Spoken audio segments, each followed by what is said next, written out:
સજીવ વિશ્વ કેટલું અદ્ભુત છે. સજીવોના પ્રકારોની વિશાળ શ્રેણી નવાઈ પમાડે તેવી છે. સજીવોના સર્વોત્તમ કુદરતી નિવાસસ્થાનો એક્સ્ટ્રાઓર્ડિનરી હેબિટેટ્સ જેવા કે ઠંડાગાર પર્વતો એટલે કે કોલ્ડ માઉન્ટેન્સ, પાનખર, પર્ણપ્રપાતી, જંગલો, ડેસિડ્યુઅસ ફોરેસ્ટ, મહાસાગરો, ઓશિયન્સ, મીઠા પાણીના જળાશયો, ફ્રેશ વોટર લેક્સ, રણ એટલે કે ડેઝર્ટ્સ કે ગરમ પાણીના ઝરા, હોટ સ્પ્રિંગ્સ કે જેમાં આપણને સજીવો જોવા મળે છે તે અવાક કરી દે છે. ઝડપવાન ઘોડો એટલે કે ગેલોપિંગ હોર્સ, સ્થળાંતરિત થતા પક્ષીઓ એટલે કે માઇગ્રેટિંગ બર્ડ્સ, વેલી ઓફ ફ્લાવર્સ કે હુમલો કરતી શાર્ક એટલે કે અટેકિંગ શાર્ક, આ બધાની સુંદરતા આપણને તેમની પ્રત્યેનો આદરભાવ જગાડે છે અને અદ્ભુતતાની ઊંડી સમજ આપે છે. વસ્તીના સભ્યો વચ્ચેનો અને સમુદાયની વસ્તી વચ્ચેનો પરિસ્થિતિકીય સંઘર્ષ કે સહકાર એટલે કે ઇકોલોજીકલ કોન્ફ્લિક્ટ એન્ડ કોઓપરેશન તથા તેવી જ રીતે કોષની અંદર રહેલી આણ્વીય ભરચકતા એટલે કે મોલેક્યુલર ટ્રાફિક પણ આપણને વિચારતા કરી મૂકે છે કે વાસ્તવમાં જીવન શું છે. આ સવાલ બે ગર્ભિત પ્રશ્નો એટલે કે ઇમ્પ્લિક ક્વેશ્ચન્સ ધરાવે છે. પ્રથમ પ્રશ્ન પ્રાદ્યોગિક એટલે કે ટેકનિકલ તકનીકી છે કે જે નિર્જીવની વિરુદ્ધમાં સજીવ શું છે તેનો જવાબ માંગે છે, અને બીજો પ્રશ્ન તત્વજ્ઞાન એટલે કે ફિલોસોફિકલને લગતો છે. જીવનનો હેતુ શું છે તેનો જવાબ માંગે છે.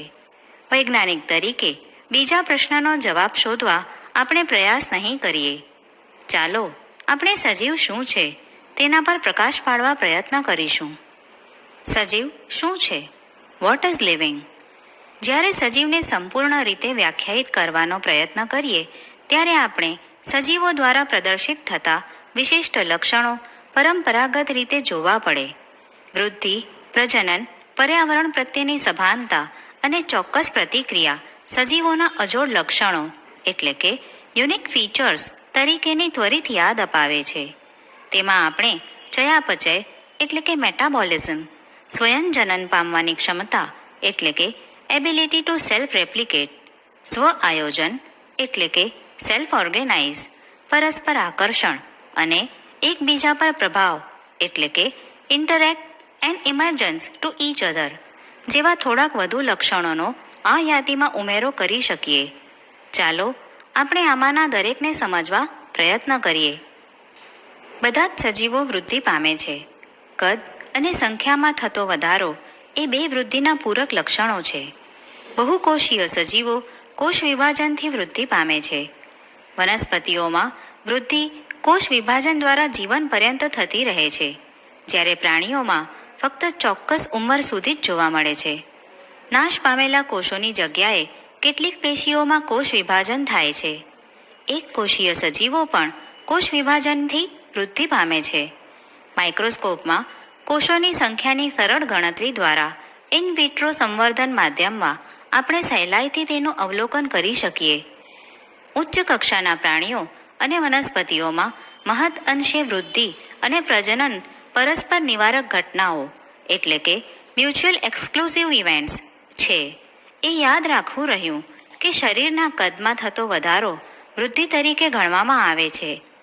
જો શરીરના કદમાં થતા વધારાને વૃદ્ધિ માટેના માપદંડ તરીકે લઈએ તો નિર્જીવ એટલે કે નોન લિવિંગ વસ્તુઓ પણ તેની વ્યાખ્યામાં આવે.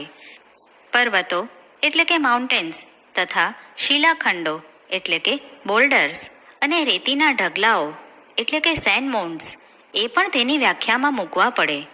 અલબત્ત નિર્જીવ પદાર્થોમાં તેમની સપાટી પર થતા દ્રવ્યોના સંચય દ્વારા આ પ્રકારની વૃદ્ધિ થાય છે. સજીવોમાં દેહની અંદર તરફથી વૃદ્ધિ થાય છે. આથી વૃદ્ધિને સજીવોના પરિપૂર્ણ ગુણધર્મ તરીકે લઈ શકીએ નહીં. આમ કેટલીક શરતોને આધીન બધા જ સજીવોમાં જોવા મળી શકે તેવા લક્ષણોની સમજૂતી આપ્યા પછી જ આપણે સમજી શકીએ કે વૃદ્ધિ સજીવ તંત્રોનું લક્ષણ છે. મૃત સજીવો વૃદ્ધિ પામતા નથી. પ્રજનન પણ સજીવોની એક લાક્ષણિકતા છે. સજીવ પુખ્ત વયે પોતાના જેવા જ બીજા નવા સજીવનું સર્જન કરે છે. આ ક્રિયાને પ્રજનન કહે છે. બહુકોષીય સજીવોમાં પ્રજનન દ્વારા નિર્માણ પામતી સંતતિઓ ઓછા વધતા પ્રમાણમાં પિતૃઓ જેવો સરખો દેખાવ ધરાવે છે. નિર્વિવાદ અને નિશંકપણે આપણે તેનો લિંગી પ્રજનન તરીકે ઉલ્લેખ કરીએ. સજીવો અલિંગી રીતે પણ પ્રજનન કરે છે. ફૂગ તેના દ્વારા ઉત્પન્ન કરાયેલા લાખો અલિંગી બીજાણુઓ એટલે કે અસેક્સ્યુઅલ સ્પોર્સ દ્વારા સરળતાથી બહુગુણિત એટલે કે મલ્ટિપ્લિકેશન અને વિસ્તરિત થાય છે. યીસ્ટ અને હાઇડ્રા એટલે કે જળવ્યાળ જેવા નિમ્ન કક્ષાના સજીવોમાં આપણે કલિકા સર્જન એટલે કે બડિંગ જોઈએ છીએ. પ્લેનેરિયા એટલે કે ચપટા કૃમિમાં આપણે સાચું પુનઃસર્જન એટલે કે રીજનરેશન જોઈએ છીએ. એટલે કે આ સજીવના ટુકડા ગુમાવેલા ભાગના પુનઃસર્જન દ્વારા નવા સજીવનું સર્જન કરે છે. ફૂગ, તંતુમય લીલ, મોસના પ્રતંતુ બધા અવખંડન એટલે કે ફ્રેગમેન્ટેશનથી સરળતાથી બહુગુણિત થાય છે. જ્યારે બેક્ટેરિયા એક કોષીય લીલ કે અમીબા જેવા એક કોષીય સજીવોમાં પ્રજનનને વૃદ્ધિ સાથે સરખાવાય છે. દાખલા તરીકે કોષોની સંખ્યામાં થતો વધારો. આપણે કોષોના કદ કે સંખ્યામાં થતા વધારાની તુલના દ્વારા વૃદ્ધિને વ્યાખ્યાયિત કરી ચૂક્યા છીએ. આથી એક કોષીય સજીવોમાં આપણે નોંધ્યું કે વૃદ્ધિ અને પ્રજનન આ બે શબ્દોની ઉપયોગિતા વિશે આપણે વધુ સ્પષ્ટ નથી.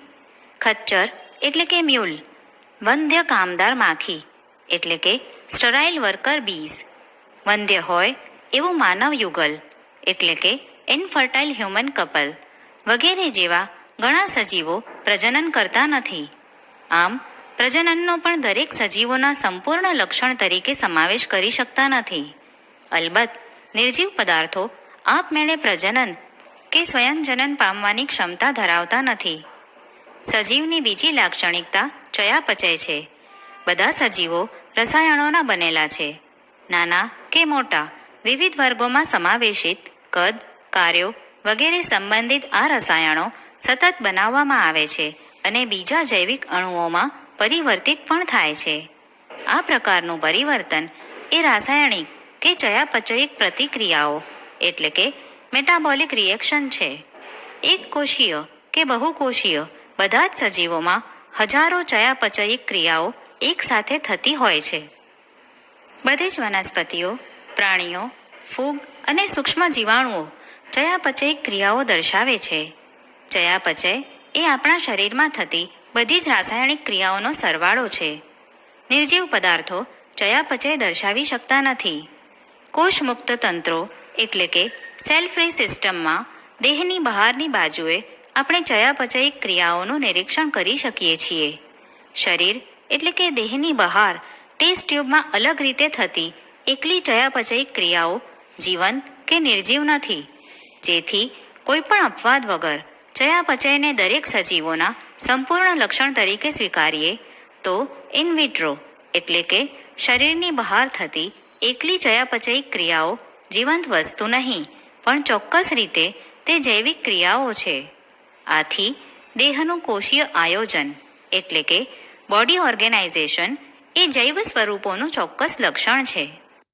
કદાચ તેમની આસપાસની પરિસ્થિતિ કે પર્યાવરણ પ્રત્યેની અનુભૂતિના આવિષ્કારની ક્ષમતા એટલે કે ability to sense there surroundings અને પર્યાવરણીય ઉત્તેજનાઓ સામે પ્રતિક્રિયા એટલે કે રિસ્પોન્ડ ટુ એન્વાયરોન્મેન્ટલ સ્ટિમ્યુલી એ દરેક સજીવોનું સ્પષ્ટ, દેખીતું અને તાંત્રિક રીતે જટિલ એટલે કે ટેકનિકલી કોમ્પ્લિકેટેડ લક્ષણ છે. આ અનુભૂતિ કે પ્રતિક્રિયા ભૌતિક, રાસાયણિક કે જૈવિક હોઈ શકે છે. સંવેદન અંગો દ્વારા આપણને પર્યાવરણની અનુભૂતિ થાય છે. વનસ્પતિઓ હોય કે પ્રાણીઓ બંને પ્રકાશ, પાણી, તાપમાન, અન્ય સજીવો, પ્રદૂષકો વગેરે જેવા બાહ્ય પરિબળો સામે પ્રતિક્રિયા આપે છે.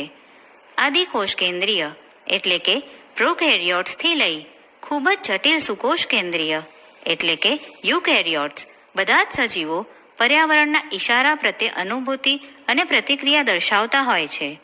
ઋતુ સંવર્ધિત એટલે કે સિઝનલ બ્રીડર્સ વનસ્પતિઓ અને પ્રાણીઓ બંને પ્રકારના સજીવોમાં પ્રજનન પર પ્રકાશ અવધિની અસર થાય છે. દરેક સજીવો તેમના શરીરમાં રસાયણોના પ્રવેશનું સંચાલન કરે છે. આમ દરેક સજીવો તેમની આસપાસના પર્યાવરણથી જાગૃત એટલે કે અવેર જ હોય છે. માનવી માત્ર એક જ સજીવ છે કે જે આપમેળે જાગૃત રહે છે. દાખલા તરીકે સ્વયં સભાનતા એટલે કે સેલ્ફ કોન્શિયસનેસ. આથી સભાનતા એ દરેક સજીવોનો સંપૂર્ણ ગુણધર્મ બને છે. જ્યારે મનુષ્યની વાત આવે ત્યારે જીવંત અવસ્થાને વ્યાખ્યાયિત કરવી મુશ્કેલ છે. હૃદય અને ફેફસાને બદલે માત્ર મશીનને આધારે દવાખાનામાં મૂર્છામાં પડી રહેલા દર્દીઓને આપણે જોઈએ છીએ. બીજી રીતે કહીએ તો દર્દીનું મગજ અચેતન એટલે કે બ્રેઇન ડેડ છે. દર્દી સ્વયં સભાનતા કે સ્વયં ચેતના ધરાવતું નથી. આવા દર્દીઓ કે જે ક્યારેય સામાન્ય જીવનમાં પાછા આવતા નથી, તો તેમને સજીવ ગણવા કે નિર્જીવ? તમે જાણતા હશો કે ઉચ્ચ વર્ગોના સજીવોમાં જીવનની વિલક્ષણ ઘટનાઓ તેમના દેહની આંતરક્રિયાઓને લીધે શક્ય બને છે. પેશીના ગુણધર્મો તેના બંધારણને લીધે નથી, પરંતુ તેના બંધારણમાં રહેલા કોષો વચ્ચેની આંતરક્રિયાઓ એટલે કે ઇન્ટરેક્શન્સનું પરિણામ છે. એ જ રીતે કોષીય અંગિકાઓના ગુણધર્મો તેના આણ્વીય બંધારણને લીધે નથી, પરંતુ તેમાં રહેલા આણ્વીય ઘટકો એટલે કે મોલેક્યુલર કોન્સ્ટિટ્યુઅન્ટ્સ વચ્ચેની આંતરક્રિયાઓનું પરિણામ છે. આયોજન એટલે કે ઓર્ગેનાઇઝેશનના ઉચ્ચ સ્તરે આ આંતરક્રિયાઓ ઉચ્ચ ગુણધર્મોમાં પરિણમે છે. દરેક સ્તરે સંગઠનાત્મક જટિલતાની શ્રેણી એટલે કે હાયરાર્કી ચડતા ઉતરતા ક્રમમાં આ ઘટનાઓ સાચી છે. આથી આપણે કહી શકીએ કે સજીવો સ્વયંજનિત, સ્વયં વિકસિત બાહ્ય ઉત્તેજનાઓ સામે પ્રતિક્રિયા દાખવવાની ક્ષમતા ધરાવતા અને એકબીજા પર અસર કરતા સ્વયં નિયંત્રિત તંત્રો છે. જીવ વિજ્ઞાન એ પૃથ્વી પર રહેતા સજીવોના જીવનની અને તેમના ઉદ્વિકાસની વાર્તા છે. દરેક સજીવો વર્તમાન, ભૂતકાળ અને ભવિષ્ય એ સામાન્ય જનીન દ્રવ્યની વહેંચણી દ્વારા એકબીજા સાથે સંકળાયેલ છે. પરંતુ આ જનીન દ્રવ્ય બધામાં વિવિધ અંશે ઓછું વધતું હોય છે.